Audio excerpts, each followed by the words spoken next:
The knock on my door came at 7:40 in the morning. Two people in dark jackets, badges, one question that made my stomach drop before they'd even finished asking it. "Ma'am, do you know a man who calls himself a wealth architect?" I did.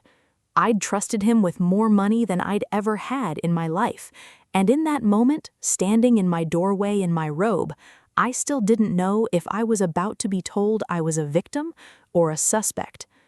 That morning was the beginning of the end of a story that started 3 years earlier, one that would eventually pull in the FBI, 41 other people across 3 states, a federal case number I will never forget, and a man who thought he'd disappeared for good.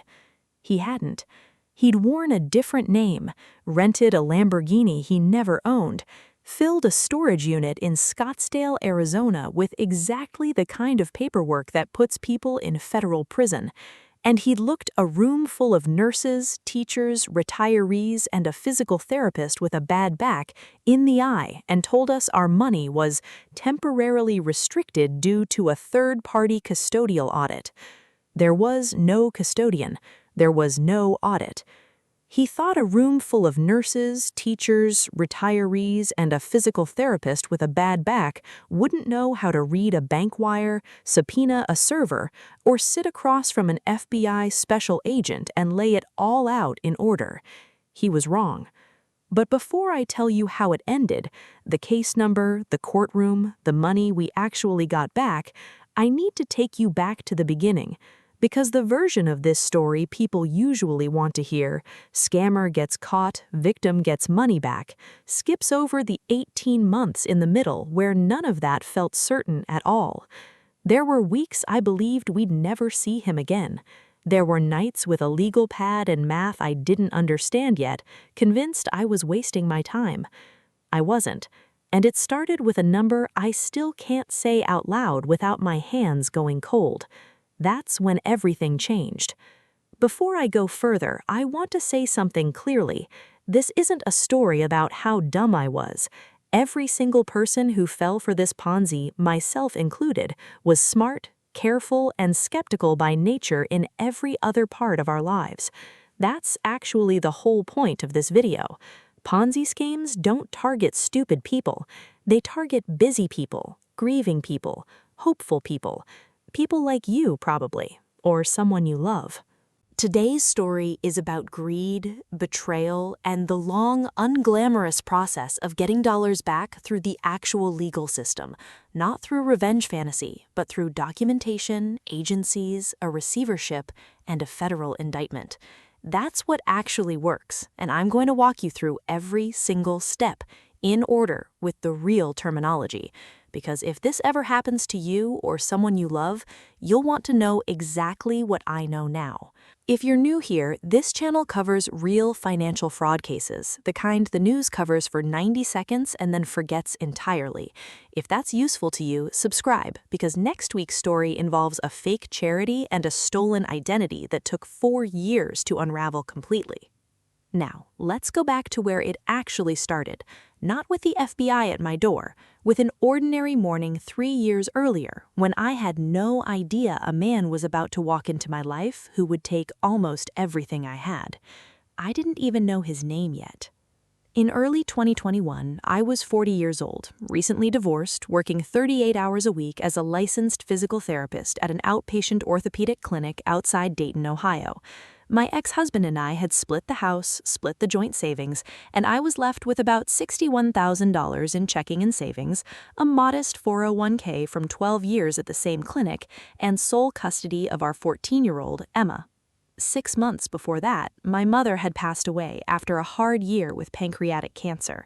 My father had died a decade earlier, so I was her only child, and she left me $290,000, the sale proceeds of the house she and my father had owned in Springfield since 1987, plus a modest life insurance policy that had been paid up for years. It was, without question, the single largest amount of money I had ever held in my life, and I had absolutely no idea what to do with it. I want to be honest about something a lot of fraud victims don't say out loud on camera. Grief makes you vulnerable in a very specific, almost mechanical way. I wasn't just holding money, I was holding the last tangible thing my mother had given me, and some part of me, I can see this so clearly now with distance, wanted to prove I could turn it into something worthy of her, security for Emma, a future, something my mother, who had scrimped and clipped coupons her entire life, would have looked at and felt proud of rather than something I let sit in a savings account earning 0.5% while inflation quietly ate it alive. That's the emotional profile con artists are trained, whether through a seminar, a mentor, or pure predatory instinct, to look for: recent grief, sudden windfall, a stated desire to do right by the money, and a slight embarrassment about not already knowing what to do with it. I checked every single box, and I didn't even know the boxes existed. I met him the way most of the 42 eventual victims in this case did, through someone I already trusted completely. My coworker Denise, a physical therapy assistant I'd worked alongside for 6 years, mentioned him first in the break room in February 2021. She'd been part of the alliance for 8 months by then. She showed me her phone, a dashboard, clean and professional looking, blue and silver, with a portfolio balance that had grown from $40,000 to just over $58,000 in under a year. 18% annualized return, she told me, sometimes 20 in a strong quarter. Denise wasn't lying to me. That's important, and it's something I've had to remind myself of constantly, because there was a period where I resented her for bringing me in, and that resentment wasn't fair. Denise believed every word of it, because Denise's dashboard was real in the sense that the numbers genuinely appeared on a screen in front of her. What neither of us knew, what none of us knew, was that the dashboard was a custom-built spreadsheet-to-web interface Ashford had commissioned from a freelance developer on a gig work site for roughly $1,200, and the returns displayed there were not returns at all. They were simply new investor deposits quietly relabeled as gains inside a private ledger only Ashford controlled. That's the first mechanical thing I want you to understand about this entire case, because it's the beating heart of essentially every Ponzi scheme in history. There is no wall between my money and new investor money. It's one pool, one bank account, one spreadsheet. The dashboard just tells a comforting story about that pool. It has nothing to do with whether any actual trading, investing, or business activity is happening underneath it. Denise introduced me to Gregory Ashford in person at a private dinner in March 2021, held at a steakhouse in downtown Dayton, one of those old money spots with dark leather booths, a piano player in the corner, and a wine list nobody at our table could really afford on their own. There were maybe 14 people there that night. Ashford was 51, silver at the temples, wore a blazer that fit exactly right in the way that suggests either real money or a very good tailor, and had the specific, practiced talent of making you feel like the only person in the room he actually wanted to talk to. He told me, over the appetizer course, that he'd spent 11 years at a boutique trading desk in Chicago before going independent to build something more personal.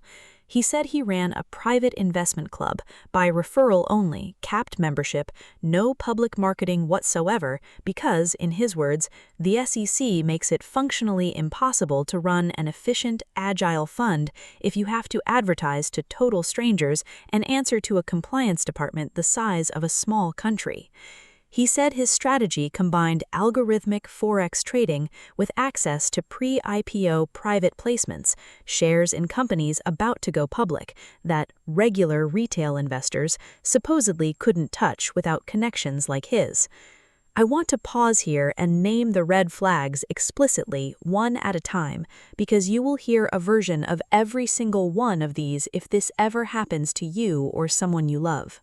Red flag 1. Guaranteed or unusually consistent returns. 18 to 22% annually, smoothed evenly across good months and bad, is simply not how real markets behave. Real, diversified portfolios have volatility, up years, down years, flat years. A return curve that's too smooth is one of the single biggest structural tells of a Ponzi scheme, and it's exactly the pattern the SEC's own public investor alerts specifically warn people to watch for. Red flag 2, exclusivity and manufactured secrecy. By referral only. I'd rather you not discuss your balance with outsiders. It can create complicated tax and privacy questions. Real registered investment advisors don't ask you to keep your account balance a secret from your spouse, your accountant, or your own financial advisor. Secrecy exists for exactly one functional reason. It prevents any two victims or any outside professional from cross-checking notes and noticing the pattern. Red flag 3, unregistered investments and advisors. I later learned, and this is something you can genuinely check yourself in about 90 seconds for free, that Gregory Ashford was never registered with the SEC or with FINRA in any capacity. You can look literally anyone up on FINRA's broker check tool and the SEC's investment advisor public disclosure database. I did not do this in 2021.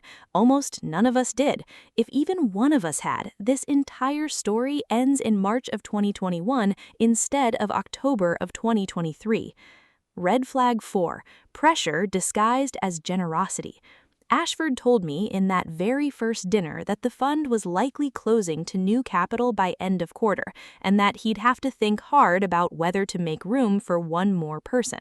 That manufactured scarcity, dressed up as an act of generosity toward me rather than a sales technique, is a classic high-pressure tactic, and it works precisely because it doesn't feel like pressure.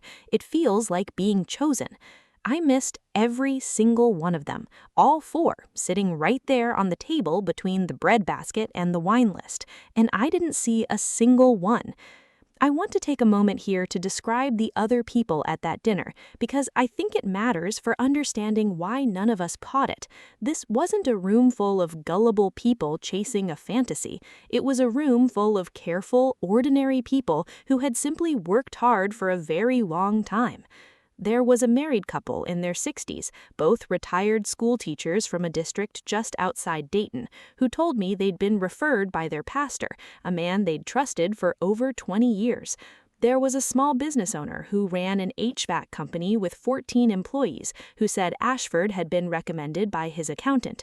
There was a woman named Teresa, a widow in her late 50s, who mentioned quietly that she'd lost her husband to a heart attack 2 years earlier and was trying, ever since, to figure out what to do with the settlement from his pension. Every single one of these people, myself included, had a specific reason to be a little more trusting than usual in that exact season of life. A pastor's recommendation, an accountant's endorsement, a recent loss. Ashford didn't need to manufacture vulnerability.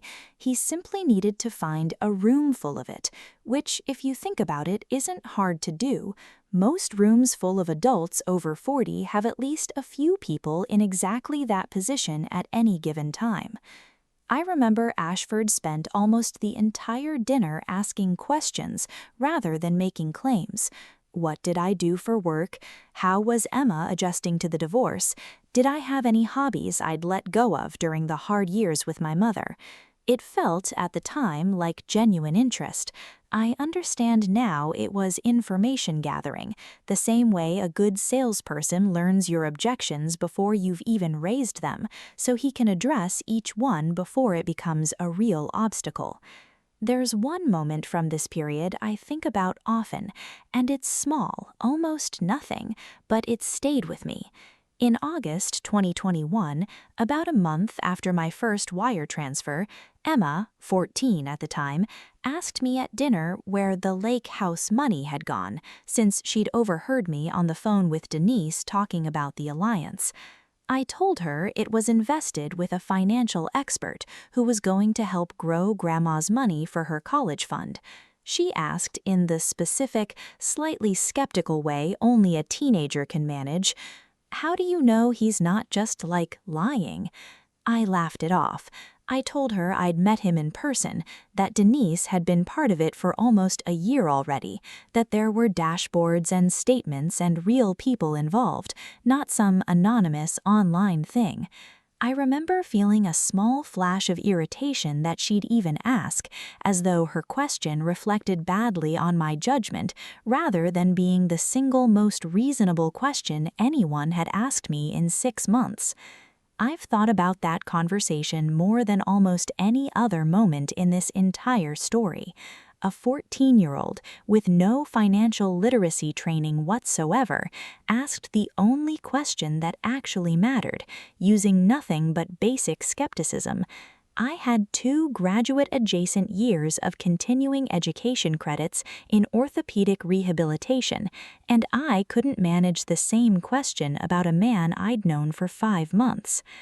Over the next 2 months, Ashford didn't ask me for a single dollar. That's the part people don't expect when they hear these stories, and it's the part that made it work. He took Denise and me to lunch twice. He asked about Emma by name, about my mother's illness, about my divorce, with what felt at the time like genuine, careful empathy. He sent a handwritten condolence card about my mom roughly 3 weeks after we met. Not a form card, a real handwritten note that specifically referenced a small story I had told him in passing about her rose garden in Springfield. I kept that card in a kitchen drawer for almost 2 years before I finally threw it away.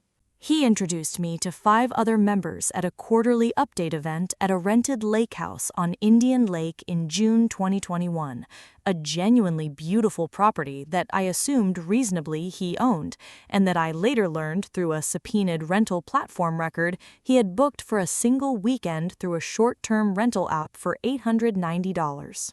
There were charts on a small projector screen. There was a man named Robert, 73 years old, retired from a manufacturing plant after 41 years on the floor, who told me quietly, almost shyly, that Ashford had helped him double his retirement savings in under 2 years, after a financial advisor at his old bank had let him down for a decade. There was a young couple, Jake and Miranda, expecting their first child, who said the alliance was going to let them buy a house without ever needing a 30-year mortgage. I want to describe that lake house evening in a bit more detail because looking back, it functioned almost like a carefully staged production, even though at the time it felt completely spontaneous and warm. Ashford had a projector set up showing a simple 3-line chart, the S&P 500's average annual return over the prior decade, a generic hedge fund index average, and at the top a smooth, steadily climbing line labeled Alliance Members Average Performance. He never showed a single underlying trade. He never named the Forex platform. When Robert asked, gently, whether there was a prospectus or an audited financial statement we could review, Ashford smiled and said, "Robert, I could hand you 100 pages of numbers, but honestly, the SEC audit requirements are designed for retail mutual funds with thousands of anonymous shareholders. What we have here is different. It's built on relationships and trust, the old-fashioned way investing worked before it got so institutionalized and cold." Several people around the room nodded at that, myself included. It sounded at the time like wisdom. It was, in hindsight, a direct and fairly elegant refusal to provide the single most basic piece of documentation any legitimate investment requires. I remember the specific moment my skepticism finally gave out completely. Ashford stood at the front of that lake house living room and said something close to this. "I want to be honest with all of you. I don't need anyone's money here tonight. I already have plenty of capital deployed and working. I only bring in new members because I like building something meaningful with people I genuinely respect, and because compounding simply works better with more aligned capital behind it." He framed taking my money as a favor he was doing for me, not a transaction he needed from me. It is an extraordinarily effective psychological reframe used by fraudsters across decades and industries, and I fell for it completely, without a shred of the suspicion I would have brought to literally any other financial decision in my life. I want to be honest about one more thing before I describe the actual wire transfer, because I think it's the single most useful part of this entire story for anyone watching who is currently in the considering it phase of something similar. I did have doubts, real ones. In late June 2021, about 2 weeks before I sent that first $40,000, I sat down at my kitchen table one evening and actually typed, Gregory Ashford, Dayton, Ohio, into a search engine, along with Ashford Capital Alliance reviews. I found almost nothing. A LinkedIn profile with about 300 connections and a vague job title, a single mention on a local business networking site, no news articles, no complaints, no red flags, but also nothing confirming anything he'd told me either. I remember thinking at the time that the absence of bad news was itself a kind of good news. I was wrong. In 2021, Ashford hadn't been operating long enough or broadly enough to generate any digital footprint at all, positive or negative. I mistook a blank page for a clean record. I also called my ex-husband, of all people, and asked what he thought, mostly because he'd always been the more financially cautious one in our marriage. He said something like, "It sounds too good, but Denise seems smart, and you've met the guy in person, so I don't know. Your call." I took that as a kind of tepid endorsement, rather than the actual warning it was. And I remember one specific night, the night before I actually sent the wire, lying awake with a genuine knot in my stomach, wondering if I was about to make the biggest mistake of my adult life. I got up, reread the fund's one-page member agreement, a document I now know contained no SEC-required disclosures whatsoever, no audited financials, and no independent custodian named anywhere in it, and told myself that Ashford wouldn't have gone to the trouble of a printed agreement, a dashboard, a rented lake house, and a handwritten condolence card if this wasn't real. I mistook effort for legitimacy. They are not the same thing, and con artists understand that distinction far better than their victims do. I later learned, through a training session my clinic actually required after this all became local news, that what happened to that room full of retired teachers, a widow, a business owner, and a physical therapist has a formal name in fraud prevention literature: affinity fraud. It refers specifically to fraud that spreads through existing social networks, a church, a workplace, a professional association, a friend group, rather than through cold outreach to strangers. The reason affinity fraud is so consistently effective and so heavily studied by regulators is that it exploits a very ordinary, healthy human trust mechanism and turns it against the people who rely on it most. When Denise vouched for Ashford, I wasn't just trusting Ashford. I was trusting 6 years of working alongside Denise, trusting every ordinary, reliable interaction we had at the clinic, trusting the version of due diligence that says, if someone I already know and respect vouches for this, I don't need to independently verify it myself. Fraudsters running affinity schemes understand this dynamic explicitly. They don't need to convince you directly. They need to convince one trusted person and let that person's existing credibility do the rest of the work, member by member, dinner by dinner, referral by referral.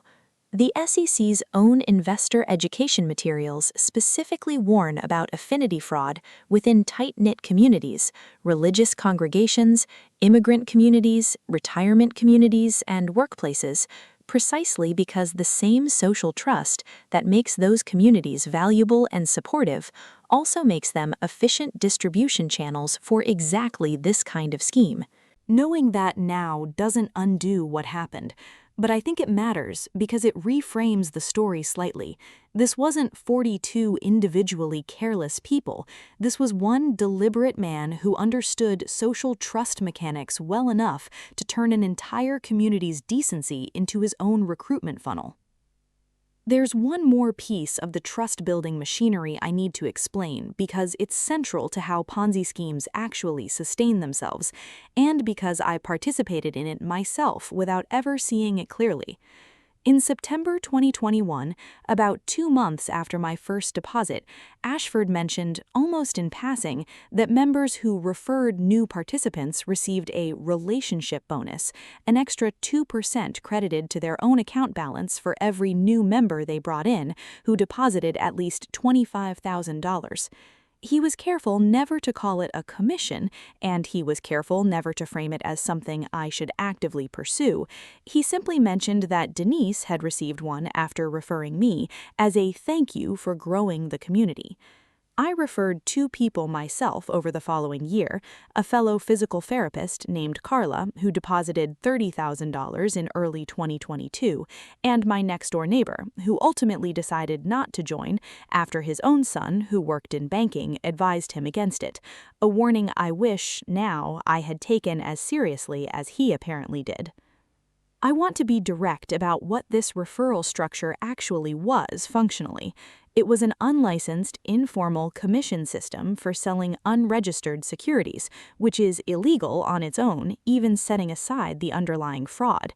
And, more importantly, for how these schemes survive, it turned trusting people into the fund's own recruitment engine at zero marketing cost to Ashford, using exactly the kind of personal, face-to-face credibility that no advertisement could ever buy. Carla lost her entire $30,000. I have apologized to her more times than I can count, and she has told me, more times than I can count, that she doesn't blame me. I believe her. I still carry it anyway. I want to describe the actual mechanics of that first wire, because there was a small moment inside it that I've never been able to fully let go of.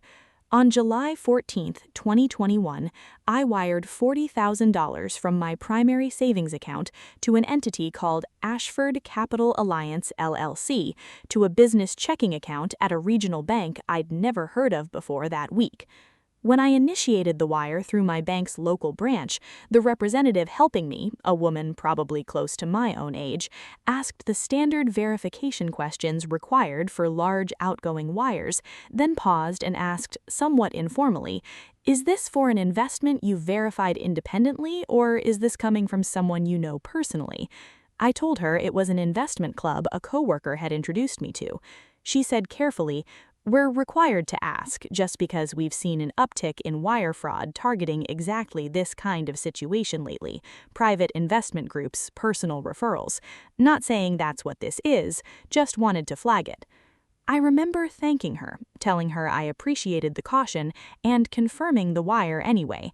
That single exchange, worded almost exactly like a formal fraud warning, is one of only 2 moments in this entire 14-month story where a professional, unprompted, gave me something close to a direct heads up. I didn't take it. I remember the wire confirmation number.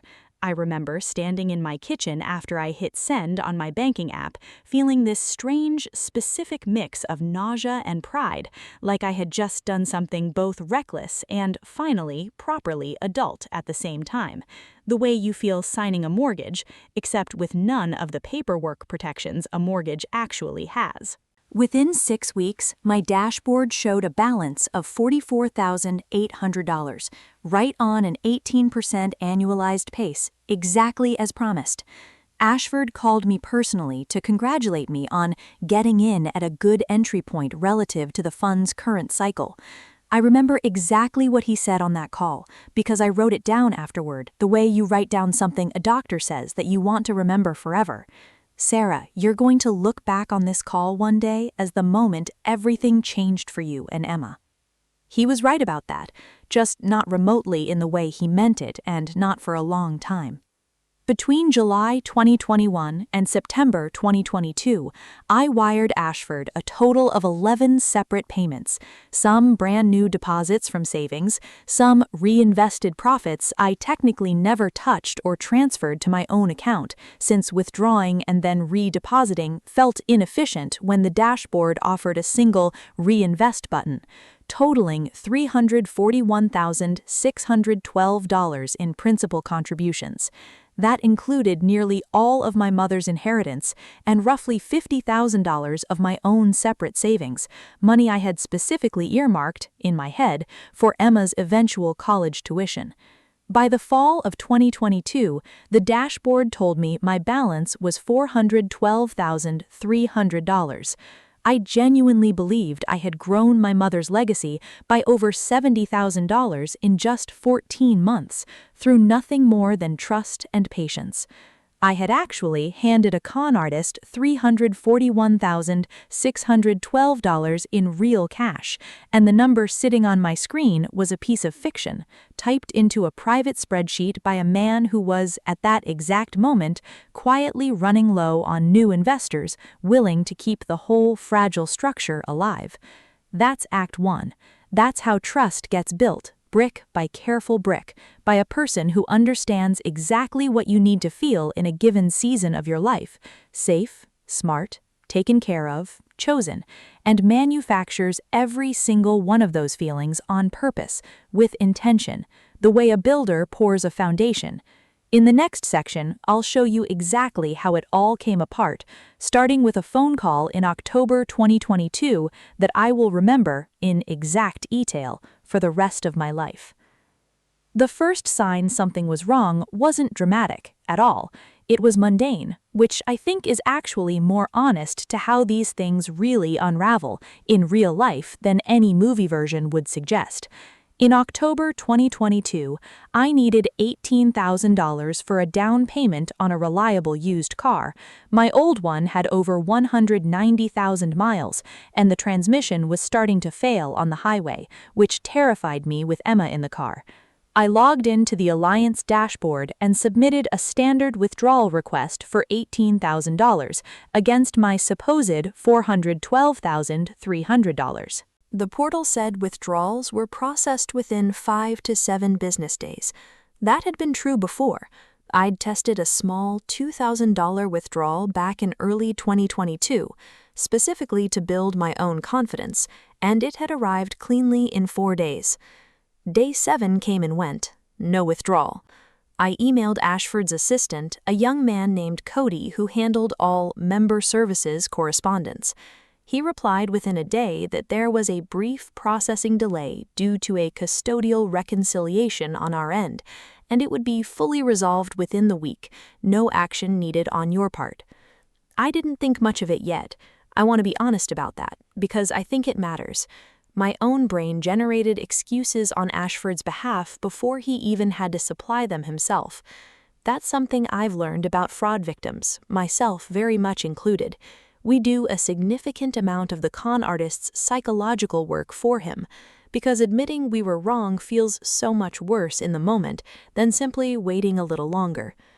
2 more weeks passed. Nothing arrived. In late October 2022, Denise added me to a private group chat with 9 other Alliance members. It had started, innocently enough, as a friendly check-in thread among people who'd met at various events, and it very quickly became something else entirely. Robert, the retired manufacturing worker, said he'd been trying to withdraw $30,000 since September for an out-of-pocket hip surgery copay his insurance wouldn't fully cover. Miranda, the young expecting mother, said their house closing had fallen through in September because their supposedly available $80,000 balance had simply arrived arrived at the title company on time. Within that chat, over roughly 10 days, we discovered we were not 9 people quietly dealing with an isolated technical glitch. We were eventually confirmed at least 42 people across 3 states, all independently describing the exact same pattern: dashboard balances that kept climbing month after month, withdrawal requests that kept stalling indefinitely, and increasingly elaborate explanations from Cody and occasionally from Ashford. The explanations escalated over those weeks in a way that, looking back now with full documentation in hand, reads almost like a checklist of classic Ponzi scheme stall tactics, taught in nearly identical language across completely unrelated fraud cases. First, a simple processing delay. Then, a custodial partner is undergoing an internal compliance audit and all member accounts are temporarily locked as a standard formality. Then, a few weeks later, our Forex counterparty experienced a liquidity event affecting short-term redemptions. Expect full resolution within 30 to 45 days. Then, by December 2022, total silence. Cody stopped responding to emails entirely. The phone number connected to a voicemail box that was permanently full. On January 9th, 2023, Ashford called an emergency in-person meeting, renting a conference room at a small business center in Dayton for the occasion. 19 of us showed up in person that night. A handful of others joined remotely by video call. I recorded that meeting on my phone, tucked in my coat pocket, without telling anyone in the room I was doing it. I want to explain exactly why, because it matters. By that point, at least 3 separate people in our group chat had independently used the exact phrase, "This feels like a Ponzi scheme," in writing, and something in me, some instinct I still can't fully name even now, told me I needed to start building an actual record, even though I couldn't yet articulate why it would matter. That recording later became Exhibit 14 in the federal case file.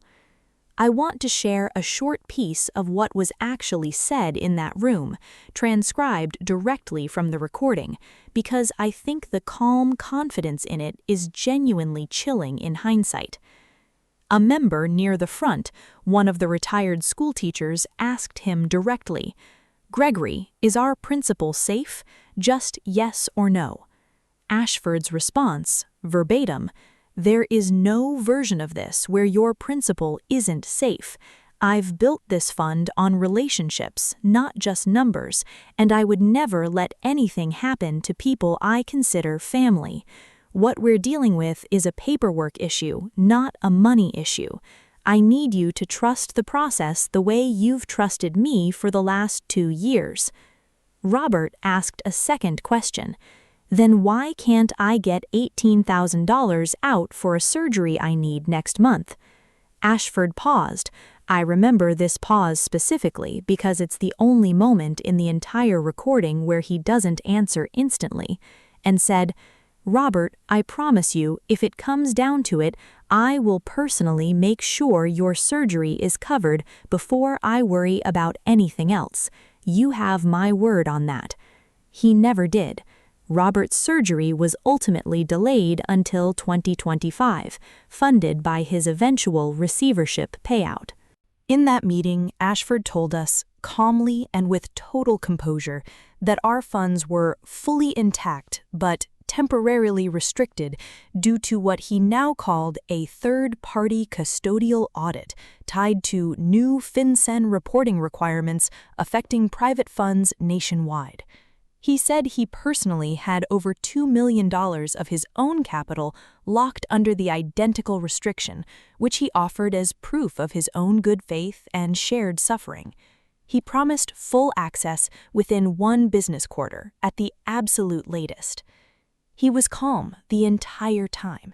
He was warm. He made deliberate, individual eye contact with nearly everyone in that room, the exact same practiced technique he'd used at that lake house 18 months earlier. Several people actually thanked him out loud for the update, and one woman apologized to him for having panicked in the group chat the week before. I didn't say a single word during the meeting itself, but that night, sitting alone at my kitchen table, I pulled out a legal pad and wrote down every fact I actually, concretely knew, as separate and distinct from everything Ashford had simply told us out loud. It was a remarkably short list.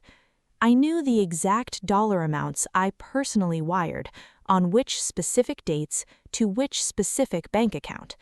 I knew Denise's balance had also frozen in place at the same time mine did. I knew Cody had gone completely silent. That was essentially the entire list. Everything else, the audits, the custodial partner, the Forex counterparty, the FinCEN requirements, existed only as sentences Ashford had spoken aloud, with zero supporting documentation behind any single one of them. That short, humble legal pad list became quite literally the first page of what eventually grew into a 340-page investigative file. I later learned through the court-appointed receiver's forensic accounting report exactly what Ashford had actually done with our money throughout this entire period, and it's genuinely worth explaining in detail because it's such a textbook pattern. Ashford Capital Alliance LLC had never traded meaningful Forex volume at any point. A subpoenaed statement from a retail Forex platform showed exactly one account, funded with roughly $40,000 total across nearly 2 years, that had lost money on net consistently. There were no pre-IPO placements of any kind, anywhere, at any time. There was no institutional custodian, and there never had been one. What there was, instead, a simple rotating structure where new investor deposits were used directly to pay returns and honor withdrawal requests for earlier, more tenured members, like Robert, who was retired and genuinely needed the cash for medical costs, kept climbing month over month. By late 2022, the underlying math simply stopped working entirely. There was no liquidity event, there was no custodial audit, there was only a shrinking pool of actual cash trying and failing to satisfy a growing pile of entirely fictional obligations recorded on a private spreadsheet.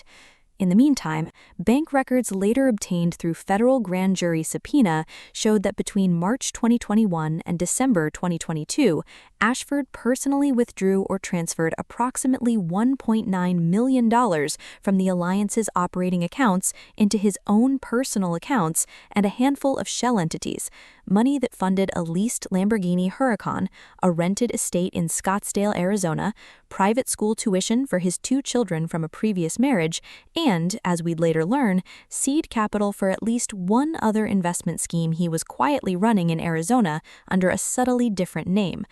I want to explain briefly how we even found the right attorney, since I think it's a genuinely useful piece of practical information on its own. Denise found her through her own State Bar Association's lawyer referral service, specifically searching for attorneys practicing in securities litigation and investment fraud, rather than a general consumer attorney, which our eventual attorney told us made a real difference. Securities fraud has its own specific body of law, and a general practice attorney, however good, often isn't fluent in exactly which agencies to contact first or how a receivership actually functions. We also confirmed she was in good standing through the Ohio State Bar Association's public attorney lookup tool before ever paying for a consultation, something our attorney herself later told us she wished more prospective clients did as a matter of course. In February 2023, a small group of us, myself, Denise, Robert, and 2 others from the chat, hired that consumer protection attorney for a joint consultation at $350 an hour, split 5 ways to keep it affordable. She reviewed our group chat history, my recording from January, and our full wire transfer records in a single 90-minute meeting, and told us, plainly within the very first 30 minutes, this has essentially every structural hallmark of a Ponzi scheme that I've ever seen. I want you to file with 3 separate agencies this week, not eventually, not next month, this week.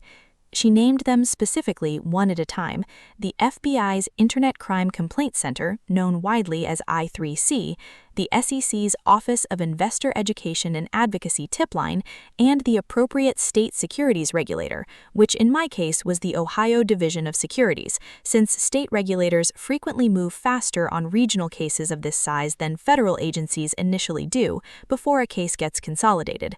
We also sent Ashford a formal written demand letter, drafted through the attorney, demanding return of full principal within 14 calendar days and explicitly threatening civil action if he refused. Ashford's response, arriving through a Scottsdale-based lawyer none of us had previously heard of, was exactly 3 sentences long. It denied any wrongdoing whatsoever, characterized our claims as a fundamental misunderstanding of alternative investment structures, and stated that Ashford Capital Alliance fully intended to resume normal operations shortly. He never resumed normal operations.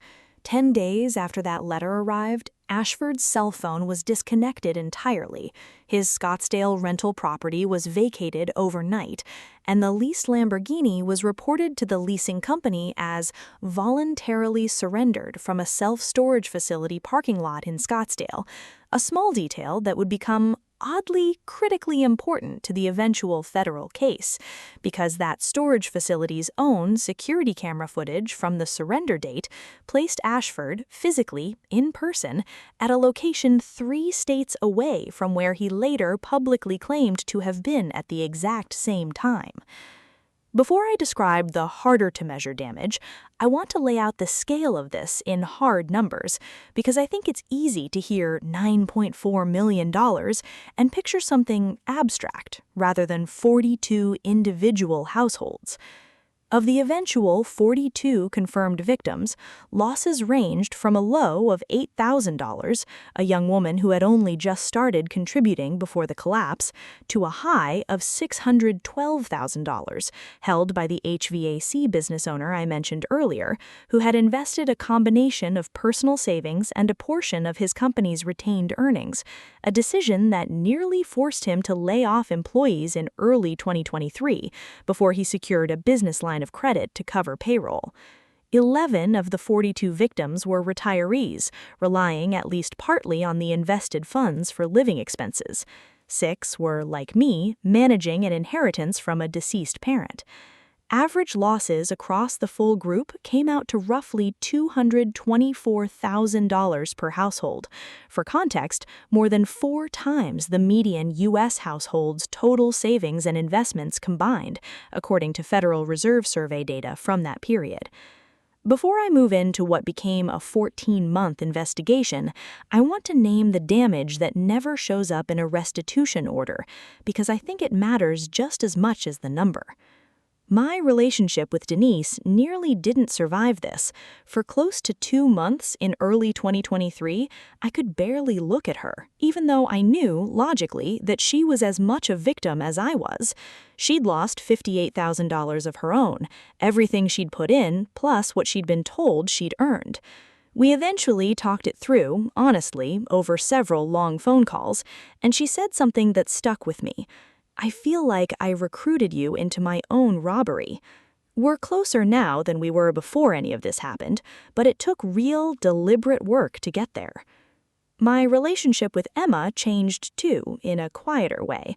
I had to sit her down in February 2023 and tell her that a meaningful part of what I'd told her was her college fund was gone, and that I didn't know yet how much of it, if any, we'd get back. She was 16 by then. She didn't yell at me. She asked if I was okay, which somehow felt worse. I started therapy that spring, not because anyone required it, but because I realized I was carrying a level of shame that had nothing to do with the actual facts of what happened to me, and everything to do with how I felt about having missed it. Robert told me, months later, that he stopped attending his church's social hour for almost a year because the friend who'd originally introduced him to the Alliance attended the same church, and he didn't know how to be around her without feeling a version of the same anger he felt toward Ashford himself, even though she too had lost money. I share all of this not for sympathy, but because I think it's an honest and necessary part of this story. The financial damage is the part with a dollar figure attached to it. The rest of the damage doesn't show up in any indictment, any receivership report, or any restitution order, and it deserves to be named anyway. That's Act 2, and I want to sit with the scale of it for one more moment before we move forward. By March 2023, we had gone from 42 trusting members of what we believed was a private, exclusive investment club to 42 confirmed fraud victims, with a combined confirmed loss that would eventually be calculated in the federal indictment itself at $9.4 million.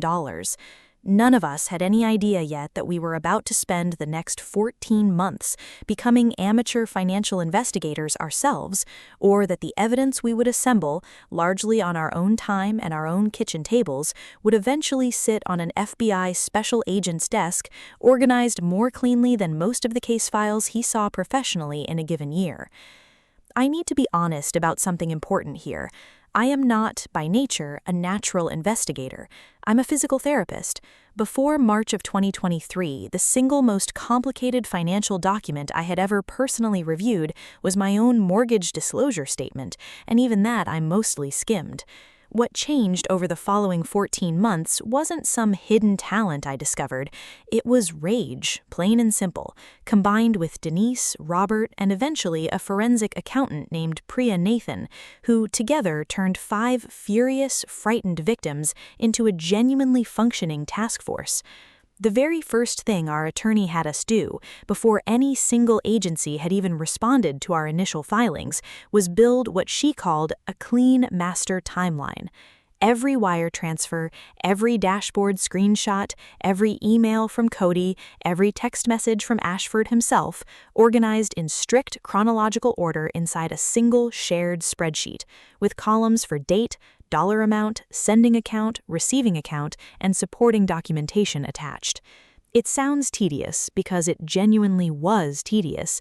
It took me 11 separate nights after full shifts at the clinic.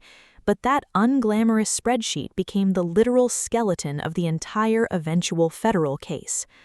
Our attorney did something in that very first meeting that I think saved us months of confusion later, and I want to pass it along here because almost no one explains it up front. She drew 2 parallel lines on a legal pad. One she labeled criminal, one she labeled civil. The criminal track, she explained, is run entirely by the government, the FBI, the U.S. Attorney's Office, a grand jury, and its purpose is to punish the offender and establish guilt beyond a reasonable doubt. Victims don't control it, can't hire their own prosecutor, and don't get to set the pace. It can take months or years, and it may result in prison time, but a criminal conviction by itself does not put a single dollar back in a victim's pocket. The civil track, a private lawsuit, an SEC enforcement action, or a court-appointed receivership, is where actual asset recovery happens. It runs on a lower burden of proof, preponderance of the evidence, rather than beyond a reasonable doubt, and it's specifically designed to locate and redistribute whatever money or property remains. You need both, she told us. The criminal case gets him off the street and gets you a receiver. The civil and receivership process is what actually gets you a check. That single framework reorganized how we thought about every subsequent decision, including which agencies to prioritize and how to talk to reporters without accidentally compromising either track. I should say more about Priya Nathan, since her work ended up mattering as much as anyone's in this story. She was a forensic accountant, a certified fraud examiner, who our attorney had worked with on 2 prior cases. She was blunt in a way I initially found unsettling and eventually found enormously reassuring. Our first call lasted almost 2 hours, and she spent most of it asking questions rather than making promises. How many bank statements did we actually have? In what format? Covering what date range? And did any of us have login credentials to the dashboard itself that might reveal back-end data?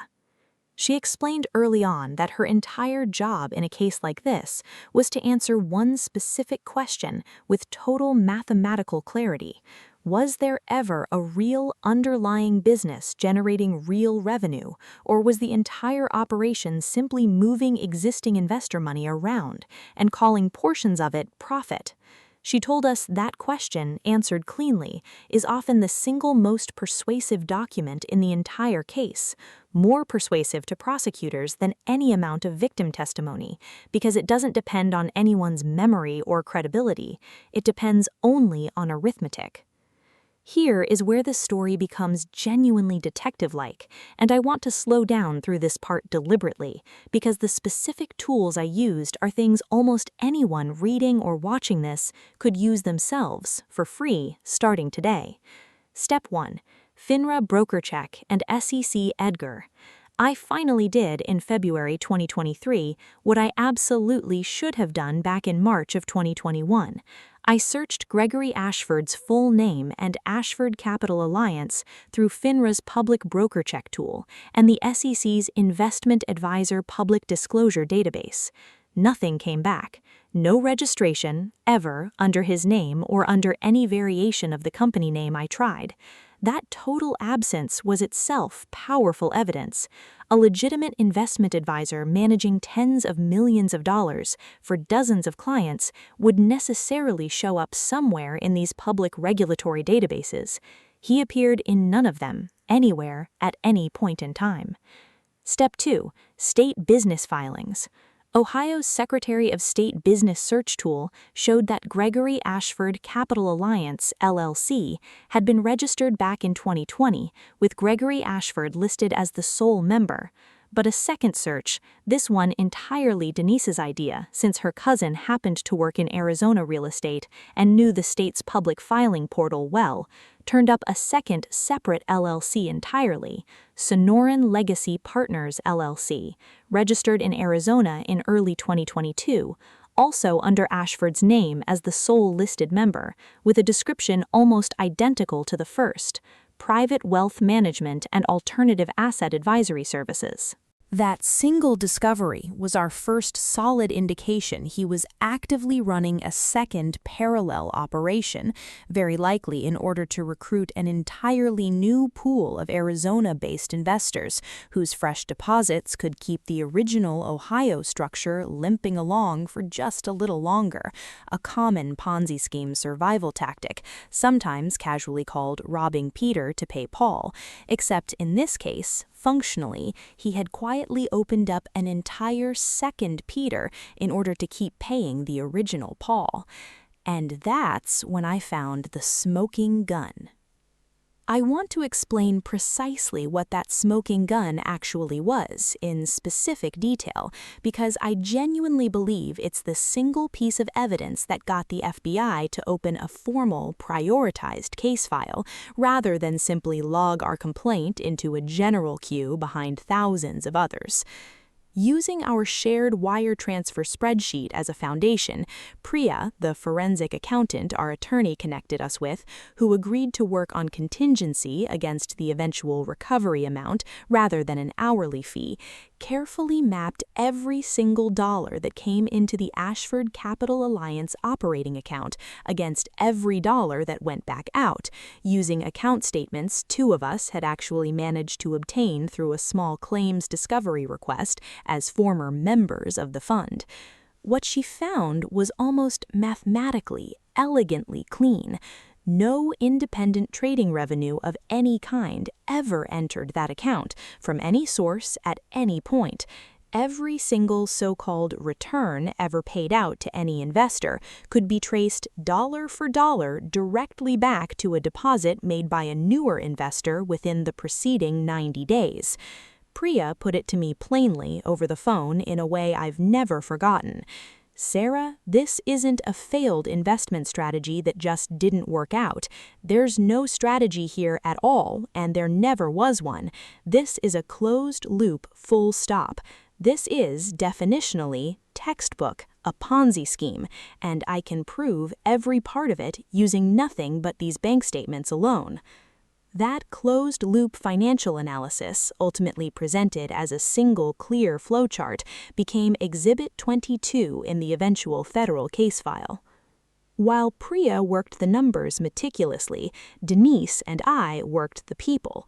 We built a private invite-only Facebook group we called Ashford Alliance Info Exchange, which within about 2 months had grown to 61 total members, nearly all of them victims we hadn't previously known existed at all, some from as far away as Nevada and Florida, recruited entirely through Ashford's separate Sonoran Legacy operation in Arizona. Through that group, we eventually found Marcus, a former member services employee who had worked directly under Cody for 4 months back in 2022 before quietly quitting. He told us on a recorded call with our attorney present the entire time that he had been specifically instructed to tell any withdrawal requesting member that the funds are processing normally, even in weeks that he personally knew from internal spreadsheets he had direct access to that the operating account balance was far too low to cover the requests already pending. That testimony, an actual insider directly admitting he knew the stated withdrawal delays were false at the exact moment he communicated them, became genuinely critical because it helped clearly establish criminal intent, which is the specific legal element that separates an honestly failed business venture from actual prosecutable fraud. Marcus was never charged himself, Both our attorney and later the FBI concluded he had been a low-level, hourly employee following direct instructions without any actual ownership stake or profit sharing in the fund, and without the knowledge or intent required to charge him as a co-conspirator. He ultimately cooperated fully and voluntarily with federal investigators, providing a formal proffer statement and, months later, testimony before the grand jury. I've spoken with him twice since this all resolved. He told me the guilt of those 4 months, even as a low-level employee simply relaying messages he'd been handed, has stayed with him longer than he expected, and that he still occasionally checks in on the Facebook group under his own name. Mostly, he said, to make sure everyone knows I'm sorry, even though I know that doesn't fix anything. Before we filed anything formally, our attorney insisted on one more step that I initially thought was overkill and turned out to be one of the most important things we did. She had us cross-reference Ashford's public statements, things he'd said in meetings, in emails, in that January 2023 recording, against the actual bank statement dates Priya had already mapped. This produced something our attorney called the contradiction log.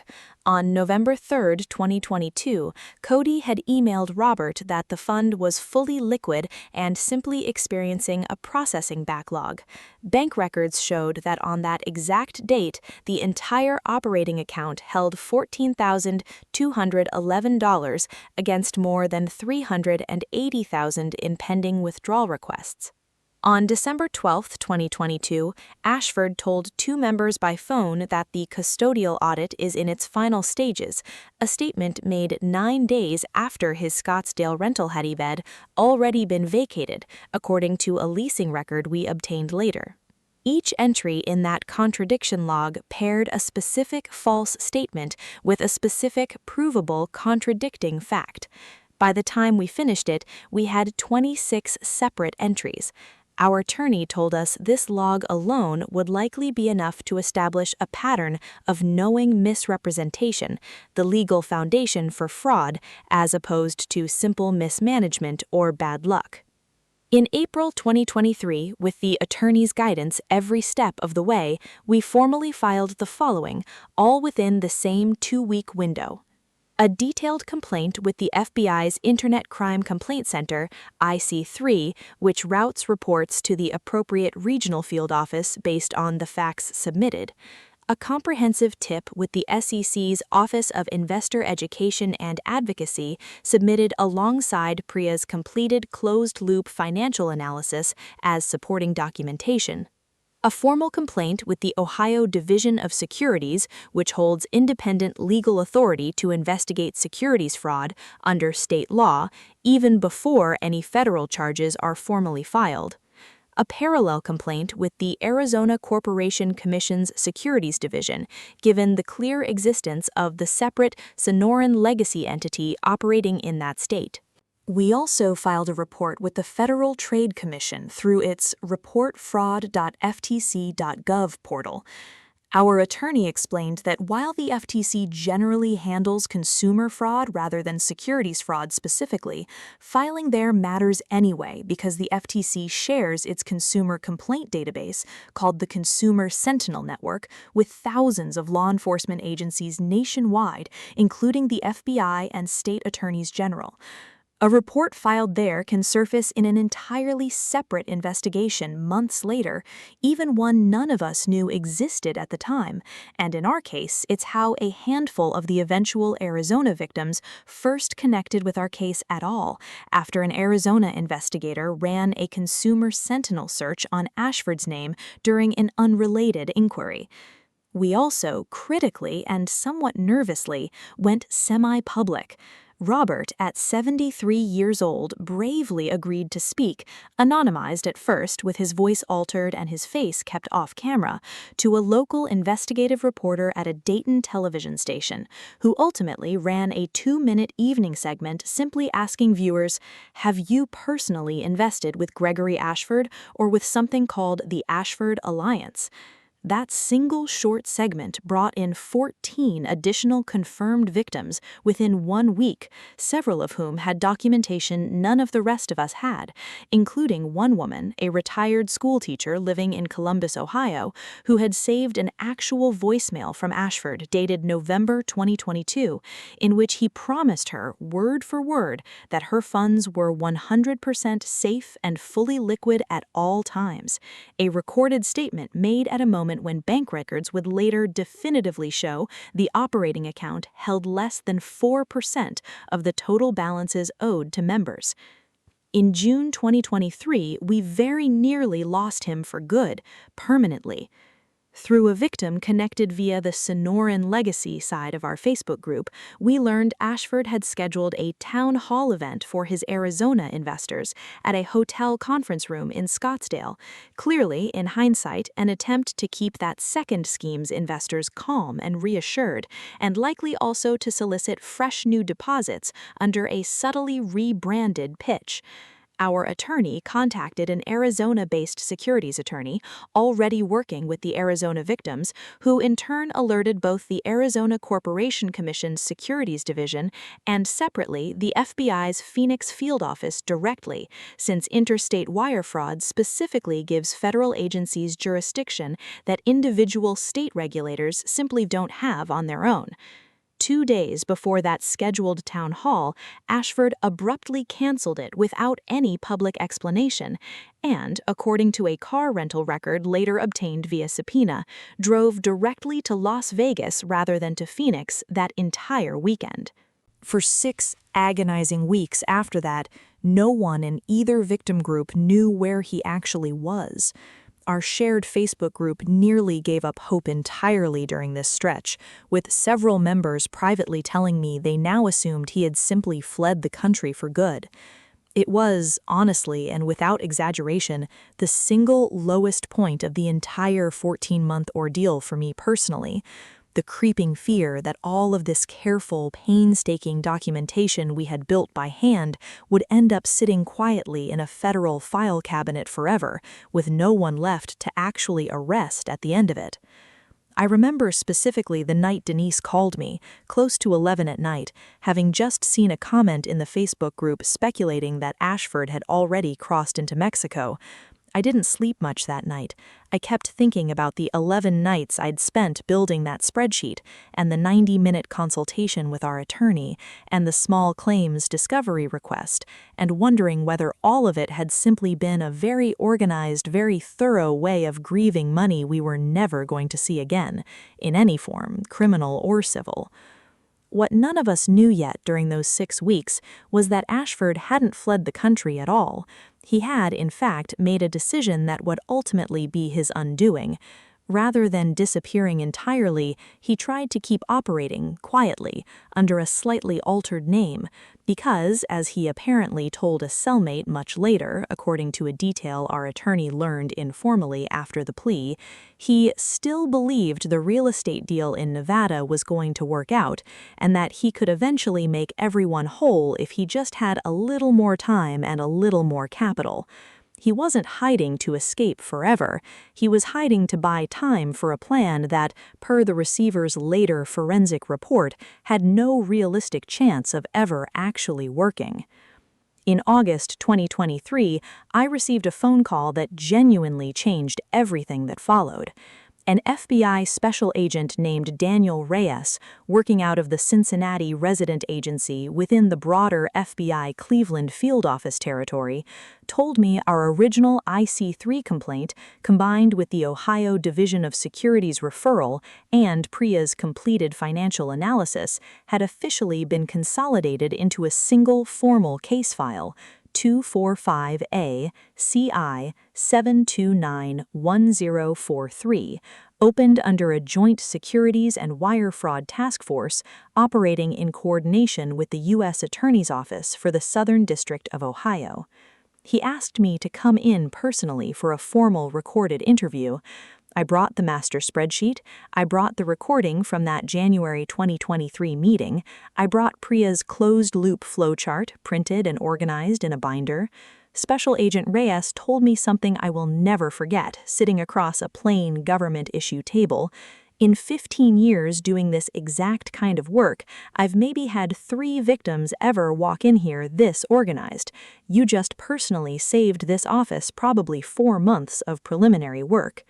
That was the exact moment the investigation stopped being purely ours, run out of kitchen tables and group chats, and officially became federal.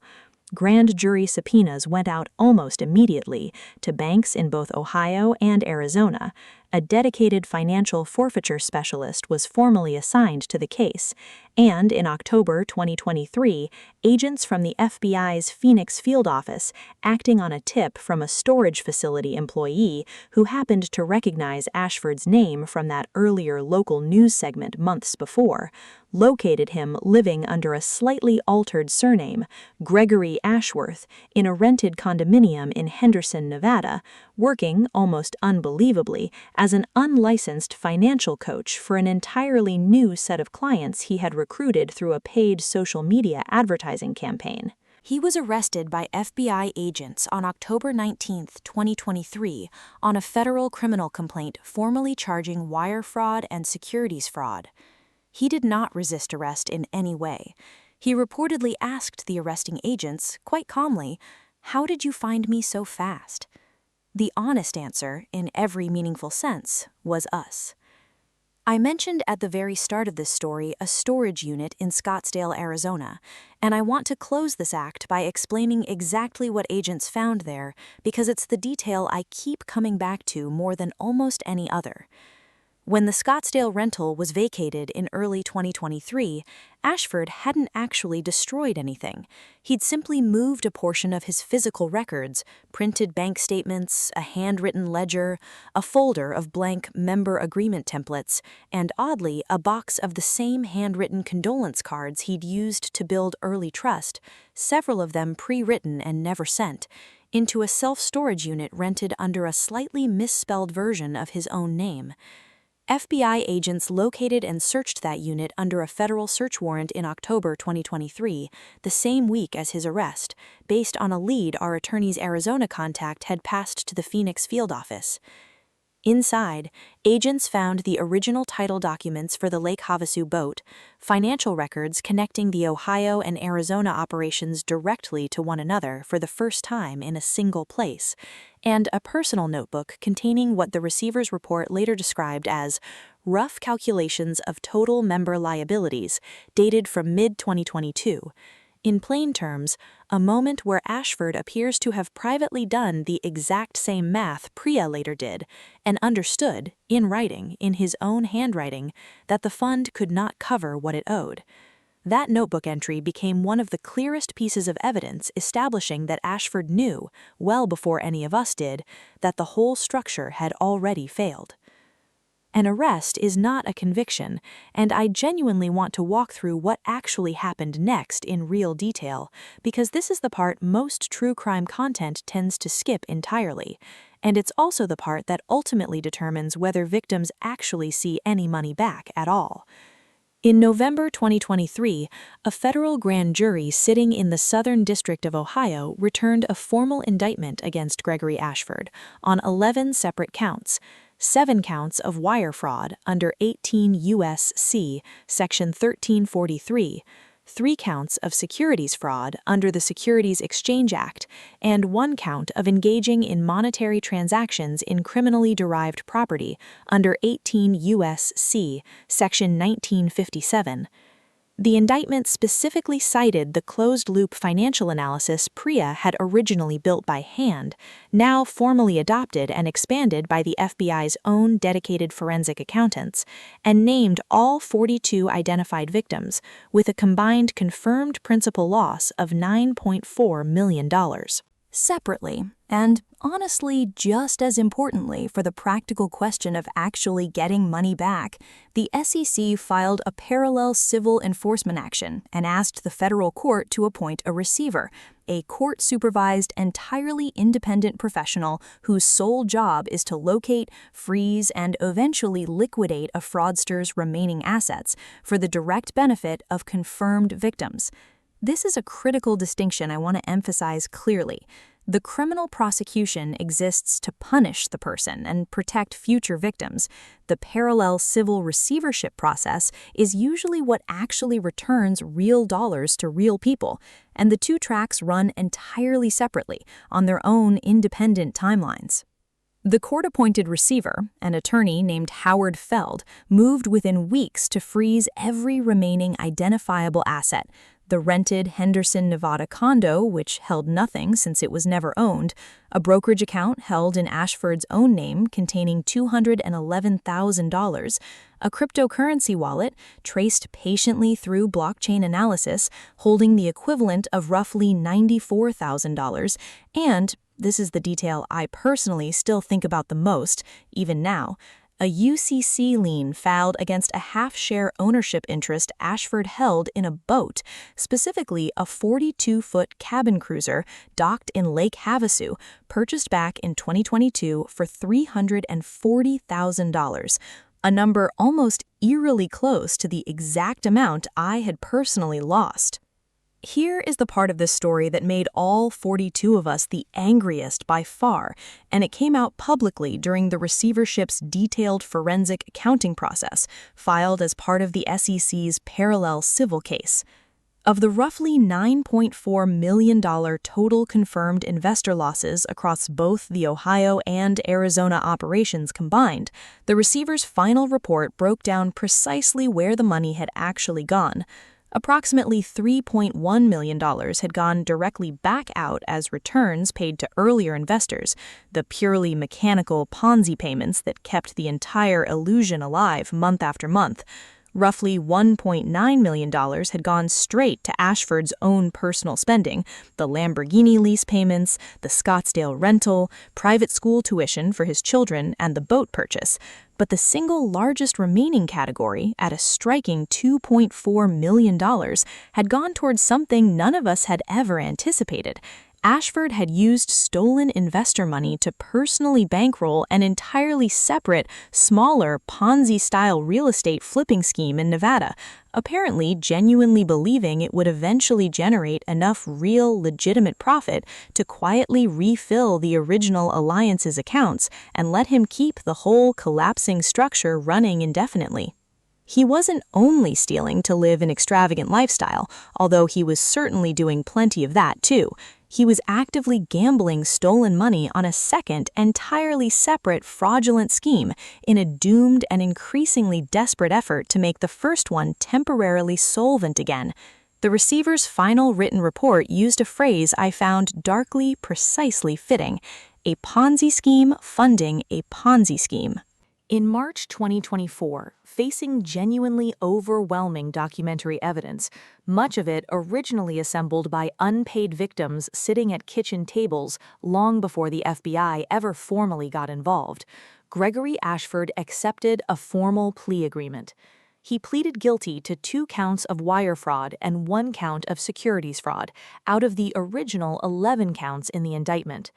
In exchange, prosecutors agreed to recommend a sentence within a specific federal sentencing guideline range rather than pursuing the maximum statutory penalty, which for wire fraud alone can run up to 20 years per count.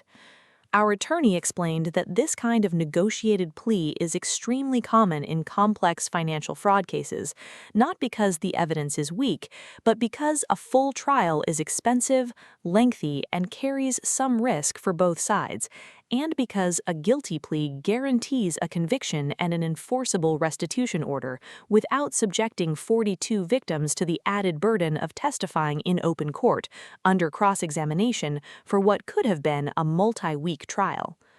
As part of the agreement, Ashford also waived his right to appeal the sentence provided it fell within the agreed guideline range, which it ultimately did. He additionally agreed, in writing, to cooperate with the receiver's asset recovery efforts, including providing a sworn financial disclosure statement listing every account, property, and asset he had any interest in, anywhere, under any name. Our attorney told us this cooperation clause, more than almost anything else in the agreement, was what allowed the receivership to move as quickly as it ultimately did, since it removed months of additional discovery litigation that would otherwise have been required simply to compel Ashford to disclose what he actually owned. I want to describe the sentencing hearing itself, held in June 2024 in the federal courthouse in Dayton, because it's the closest thing this story has to a final confrontation, and it didn't look anything like I expected. 5 of us gave victim impact statements that day under the Federal Crime Victims' Rights Act, which guarantees victims the right to be heard directly by the court before sentencing. Robert went first. He read from a single index card, his hands visibly shaking, and said in part, "I worked on a factory floor for 41 years, so I wouldn't have to ask my children for help in retirement. Mr. Ashford took that from me in 14 months, over lunches where he asked about my grandchildren." Ashford did not look up from the defense table during Robert's statement. Teresa, the widow from that very first dinner, spoke next. She said she had used part of her late husband's pension settlement, money she described as the last thing he ever gave me, and that losing it felt like losing him a second time. I remember the room going completely silent after that sentence, including, notably, the judge. And that's when I found the smoking gun I hadn't expected to find in that courtroom at all, Ashford's own allocution. Before sentencing, defendants are given the opportunity to speak on their own behalf, and Ashford stood and offered what he called an apology. But listening closely, it wasn't really an apology at all. He said he was sorry for the timing of the market conditions and for decisions that, in retrospect, could have been communicated more transparently. Not once did he use the word stole. Not once did he use the word lied. The prosecutor referenced this directly in her sentencing argument, telling the judge that even in his final formal statement to the court, the defendant could not bring himself to accurately describe what he had actually done, and asked the judge to weigh that absence of genuine acknowledgement in setting the length of the sentence. The judge, in handing down the 9-year term, said something I wrote down afterward, word for word. This was not a business that failed. This was a system built from its very first day to transfer money from trusting people to Mr. Ashford, dressed up convincingly enough that it took his victims nearly 2 years to see it clearly. The sentence needs to reflect not just the dollar amount, but the deliberate, sustained design of the deception itself. Before I get to the recovery numbers themselves, I want to briefly explain how a receiver like Howard Feld actually locates assets in a case like this, because it's a genuinely methodical process, not a matter of luck. A court-appointed receiver is granted broad legal authority under the receivership order itself to subpoena financial institutions directly, to freeze accounts immediately upon discovery without needing a separate court hearing for each one, and to legally pursue what's called a fraudulent transfer claim. Essentially, the ability to claw back money or property the defendant gave to a third party, including family members, if that transfer happened while the fraud was ongoing and wasn't given in exchange for fair value. This is precisely how the receiver was able to recover $310,000 from a family member of Ashford's who had received it as an unearned gift in 2022. The law does not allow a fraudster to shield stolen money simply by giving it to someone else first.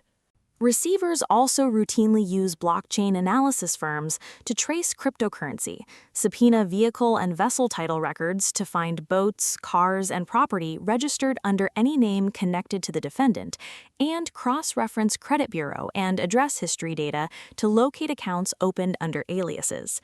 In our case, the receiver's office specifically credited Priya's original closed-loop analysis and our master timeline with cutting what would typically be a 6 to 9 month asset discovery process down to roughly 10 weeks, since so much of the account and entity mapping had already been done by the time the receivership formally opened. Here is the number I actually want you to hear most clearly, because it's the part of this particular story that's genuinely rare in Ponzi scheme cases overall, and I sincerely believe it's directly because 42 of us documented absolutely everything, meticulously, before the receivership process ever even formally began. Between the frozen brokerage account, the liquidated cryptocurrency wallet, the forced sale of the Lake Havasu boat, and a negotiated clawback of $310,000 from a family member of Ashford's who had received an unusually large gift back in 2022, something the receiver was specifically legally authorized to pursue under fraudulent transfer law, the receivership ultimately recovered approximately $2.6 million of the total $9.4 million lost, or roughly 28 cents on every single dollar taken. My own personal share, based on my proportional loss of $341,612 measured against the total $9.4 million in confirmed losses, was calculated at approximately 3.6% of the total recovery pool, $95,240, ultimately distributed to me in 2 separate payments, in late 2024 and again in early 2025. I want to explain how that distribution process actually worked, because it's another part of these stories that usually gets skipped over.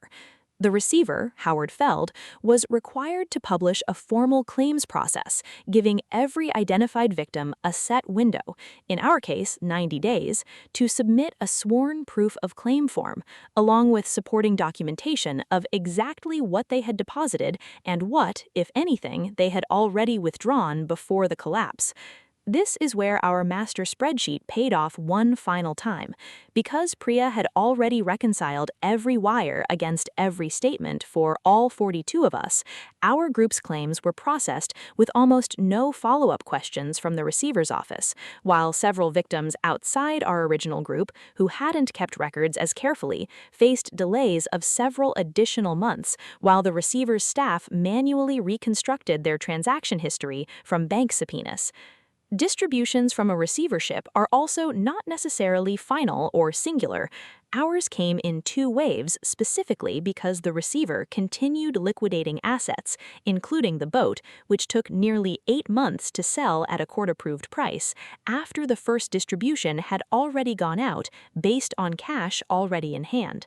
A third, smaller distribution is still possible, our attorney told us, if additional assets are ever located or if Ashford's prison labor and restitution garnishments accumulate to a threshold that triggers another payout, something the receivership technically remains open to monitor for years.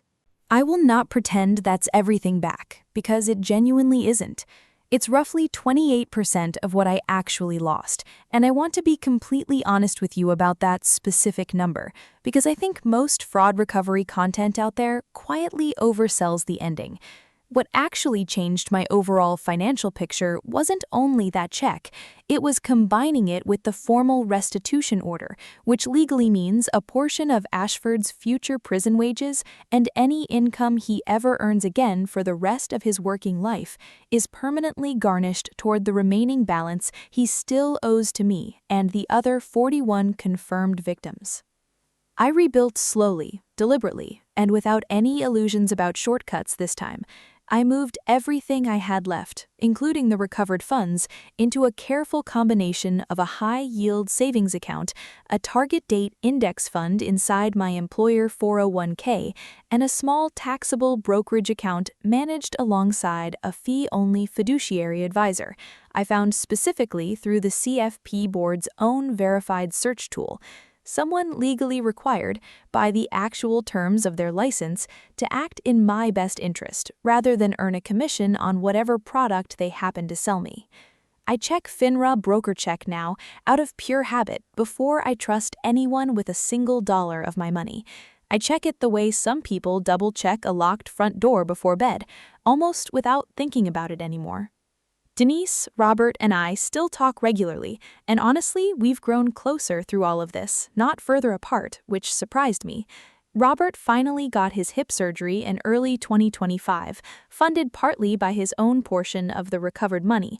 Miranda and Jake never got the mortgage-free house they had originally dreamed of back in 2023, but they closed on a smaller, honest, perfectly good house in 2025, and I was there, in person, the day they moved in. Theresa, the widow, whose statement silenced the courtroom, used part of her recovered funds to establish a small scholarship in her late husband's name at the community college where he'd once taught night classes, something she told me she wanted to do with or without the money coming back, but that the recovery finally made possible. The HVAC business owner kept all 14 of his employees through the worst of it, though he told me privately it took him nearly 2 years of tighter margins to fully stabilize the business again. Carla, my former colleague, who I referred into the fund, has since become, unexpectedly, one of the more active members of our Facebook group, now repurposed as a mutual support and financial literacy resource for the roughly 60 of us, rather than a Ponzi scheme discovery task force. As for Ashford, he remains incarcerated at a federal correctional facility, with restitution garnishments beginning against any prison wages he earns and set to continue against future income after his eventual release. I don't think about him nearly as often as I once did, which I consider itself a form of recovery. I want to leave you with the actual practical warning signs, stated as plainly and directly as I can, because I genuinely believe the educational value here matters more than the drama of the story itself. Watch closely for guaranteed or unusually consistent returns. Real markets go up and they go down, sometimes sharply, and a portfolio that purportedly never seems to lose money in any quarter is either extraordinarily statistically lucky or it is simply lying to you. Pay close attention to how withdrawal requests are actually handled, not just how deposits are handled. Nearly every legitimate fund makes it easy and fast to put money in and easy and fast to take money out within reasonable, clearly disclosed timeframes. A fund that welcomes deposits instantly but stalls withdrawals with shifting, vague explanations is telling you something important about where your money actually is. Ask directly and without embarrassment who the independent third-party custodian is, the actual bank or clearing firm that physically holds the assets, separate from the person managing them. A legitimate fund manager can name this custodian immediately, by name, and can tell you how to independently verify your account balance directly with that custodian, not just through the manager's own dashboard. Watch for any pressure, however gentle it seems, to keep your investment a secret from family, from friends, or from an independent financial advisor. A legitimate advisor genuinely wants you to ask questions and get outside second opinions because they have nothing to hide from scrutiny. Always check FINRA's broker check tool and the SEC's Investment Advisor Public Disclosure Database before you ever invest a single dollar with anyone, no matter how they were personally introduced to you. It takes about 2 minutes, start to finish, and it is completely free of charge. Be genuinely suspicious of exclusive or referral-only private investment clubs, especially any that specifically reward you for bringing in new members. That referral incentive structure is very often the actual engine driving the fraud forward, not a harmless bonus feature layered on top of a real legitimate investment. And if you ever submit a withdrawal request and receive a vague explanation involving an audit, a custodial review, or a liquidity event, document absolutely everything immediately, in writing, with timestamps, and do not wait nearly as long as I personally did before acting. File with the FBI's Internet Crime Complaint Center at ic3.gov, your own state securities regulator, and the SEC, all within the same week you first suspect something is genuinely wrong. The earlier a formal case file gets opened, the more real, recoverable assets are still sitting around to actually go after. One last piece of practical advice, specifically for anyone currently inside a group chat, a Facebook group, or a circle of friends who invested together and are starting to suspect something is wrong.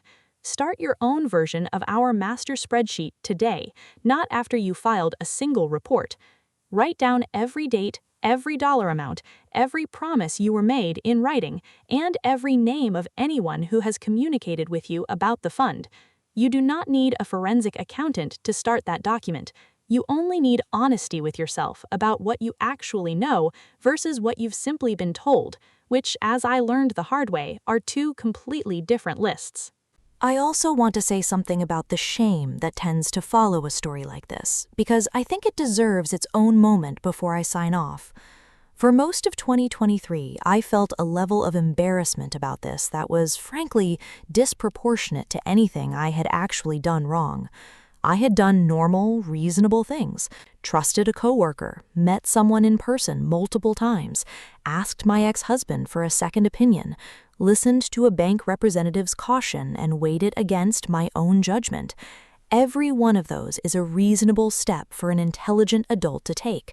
The fraud worked anyway, not because I was careless, but because it was specifically, deliberately engineered to survive exactly that level of ordinary caution. If you take one thing away from this story beyond the practical checklist, I hope it's that the shame belongs entirely to Gregory Ashford, and none of it belongs to any of the 42 of us. If you've been through something even remotely like this, whether it ultimately resolved the way mine eventually did, or whether you're still right in the middle of it today, I genuinely want to hear about it. Tell me what happened to you in the comments below. And if this particular story was useful or meaningful to you in any way, please subscribe, because next week I'm covering a fake charity scam that took 4 full years and 2 separate states to finally completely unravel. Thank you so much for watching all the way through. Protect your own accounts, verify everyone before you ever trust them with your money, and I will see you in the very next one.